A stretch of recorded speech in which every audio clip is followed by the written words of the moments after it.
संसद में वंदे मातरम का मुद्दा उठने के बाद से देश में सियासी बवाल मचा हुआ है। मुस्लिम धर्मगुरुओं, नेताओं से लेकर मुस्लिम जनता तक का कहना है कि वंदे मातरम को लेकर ऐतराज राजनीतिक नहीं बल्कि धार्मिक है। इस्लाम में इबादत सिर्फ एक अल्लाह की होती है। हम अपने देश से मोहब्बत करते हैं, उसकी तरक्की चाहते हैं, लेकिन अपने धर्म से समझौता नहीं कर सकते। इस बीच अब भारत माता की जय को लेकर भी सियासी घमासान शुरू हो गया है। AIMIM प्रमुख असदुद्दीन ओवैसी ने भारत माता की जय को लेकर बहुत बड़ा बयान दे दिया है। दरअसल तेलंगाना में हुए नगर पालिका चुनाव और फिर सामने आए नतीजों ने पूरे राज्य की राजनीति में गर्माहट तेज कर दी है। इस बीच AIMIM प्रमुख और सांसद असदुद्दीन ओवैसी ने एक साथ संसद, हिजाब, वंदे मातरम समेत कई मुद्दों पर खुलकर अपनी राय रखी।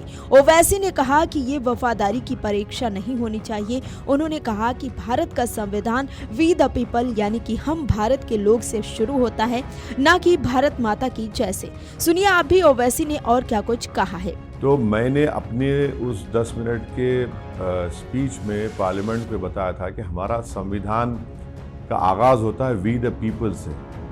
भारत माता की जय से संविधान का आगाज़ नहीं होता।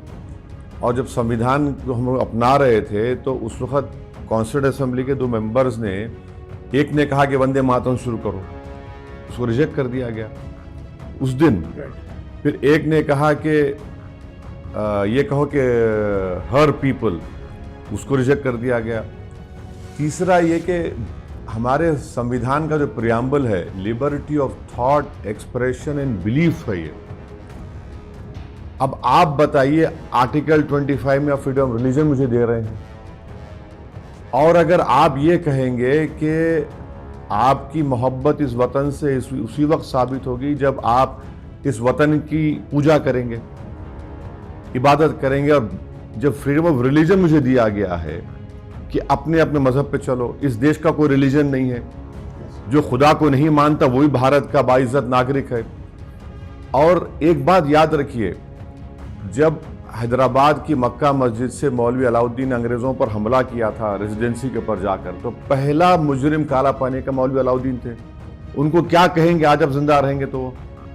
मौलाना हुसैन अहमद मदनी और महमूद हसन साहब माल्टा की जेल के सहन में 6 महीने थे। यूसुफ मेहर अली ने नारा दिया था क्विट इंडिया मूवमेंट को, उनको क्या बोलेंगे आप? वहीं ओवैसी ने आगे कहा कि संविधान का अनुच्छेद 25 हर नागरिक को धर्म की स्वतंत्रता का मूल अधिकार देता है। ऐसे में किसी की देशभक्ति को किसी नारे से जोड़ना सही नहीं है।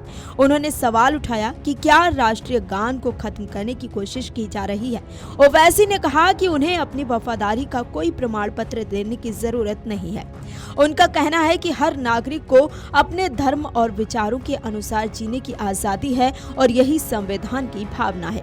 इस दौरान ओवैसी ने तेलंगाना में हुए चुनाव को लेकर भाजपा पर जमकर निशाना साधा।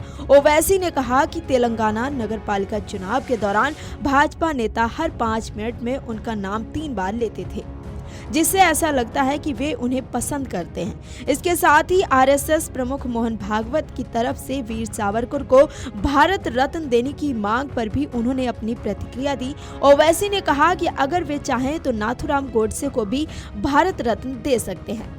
ओवैसी ने कहा कि तेलंगाना में उनकी पार्टी संरचनात्मक विपक्ष की भूमिका निभा रहा है, जबकि सरकार केवल तब लाभान्वित होती है जब संसद काम नहीं करती। उन्होंने ये भी बताया कि विपक्ष ने जो दस्तावेज पेश किया वो सार्वजनिक दस्तावेज था और सरकार इसे खारिज नहीं कर रही। वहीं मीडिया से बातचीत के दौरान ओवैसी ने हिजाब को लेकर भी अपना रुख साफ किया। उन्होंने कहा कि मैं देश की विविधता और समावेशिता को बढ़ावा दे रहा हूं और मेरा सपना है कि एक हिजाब पहनने वाली महिला भारत की प्रधानमंत्री बने।